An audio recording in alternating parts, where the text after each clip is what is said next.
নমস্কার। 2022 প্রাথমিক টেট পাসদের নিয়োগ এবং 2023-এর যে প্রাথমিক যে টেট পরীক্ষা হয়েছে তার রেজাল্ট নিয়ে গুরুত্বপূর্ণ আপডেট।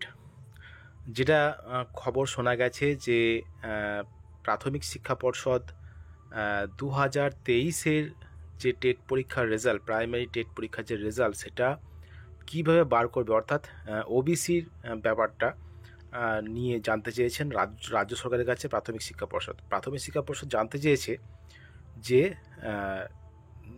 নিয়োগের ক্ষেত্রে, প্রাথমিক নিয়োগের ক্ষেত্রে কত শূন্যপদ আছে বা দেওয়া যাবে, এটা নিয়ে কিন্তু জানতে চেয়েছে প্রাথমিক শিক্ষা পর্ষদ রাজ্য সরকারের কাছে, শিক্ষা দপ্তরের কাছে।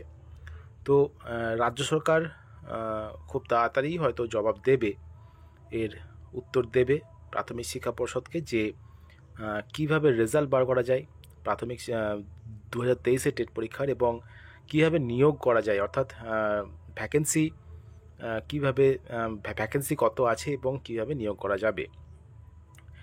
এই গাইডলাইন্স কিন্তু রাজ্য সরকারের শিক্ষা দপ্তর দেবে প্রাথমিক শিক্ষা পর্ষদকে। প্রাথমিক শিক্ষা পর্ষদ চায় 2022 সালে টেট পাস এবং যারা 2023 সালে টেট পাস করবেন তাদের একসঙ্গে নিয়ে নিয়োগ প্রক্রিয়া শুরু করার। এটা কিন্তু খবর যে 2022 যারা টেট পাস করেছিলেন এবং 2023-এ যারা টেট পাস করবেন সবাইকে একসঙ্গে নিয়ে নিয়োগ প্রক্রিয়া শুরু করার একটা পরিকল্পনা কিন্তু আছে, এবং সেটা খুব তাড়াতাড়ি, হয়তো পুজোর আগেই হয়তো কিছু হতে পারে এই বিষয়ে। কারণ সকলে জানেন যে এসএসসি নিয়োগ প্রক্রিয়া কিন্তু চলছে, পরীক্ষা কিন্তু হবে, এবং সেটা কিন্তু নির্ধারণ হয়ে গেছে কীভাবে নিয়োগ হবে।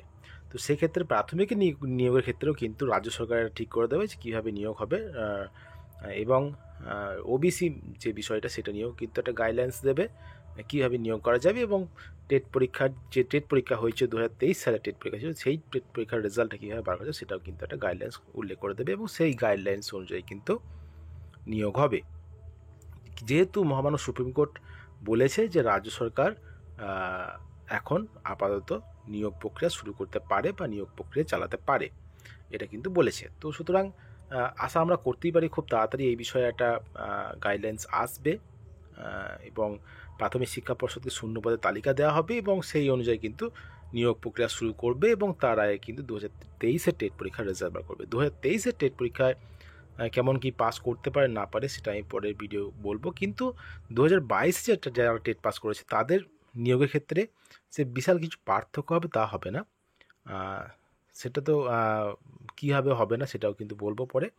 তো নিয়োগ কিন্তু হবে, খুব তাড়াতাড়ি শুরু হবে, এবং 2022 টেট পাসদের 2023-এর রেজাল্ট বেরিয়ে যাওয়ার পরেই কিন্তু নিয়োগ প্রক্রিয়া শুরু করবে, এবং এক্ষেত্রে কিন্তু 2022-এ টেট পাসদের যে বড় প্রভাব পড়বে বা খারাপ প্রভাব পড়বে সেটা কিন্তু বড় কোনো খারাপ প্রভাব কিন্তু পড়বে না।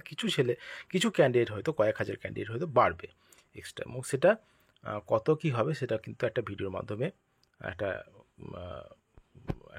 অ্যাজাম্পশন করা হবে যে কি কত ক্যান্ডিডেট হতে পারে এবং কত ক্যান্ডিডেট বাড়তে পারে 2023-এ টেট রেজাল্ট বেরোনোর পরে।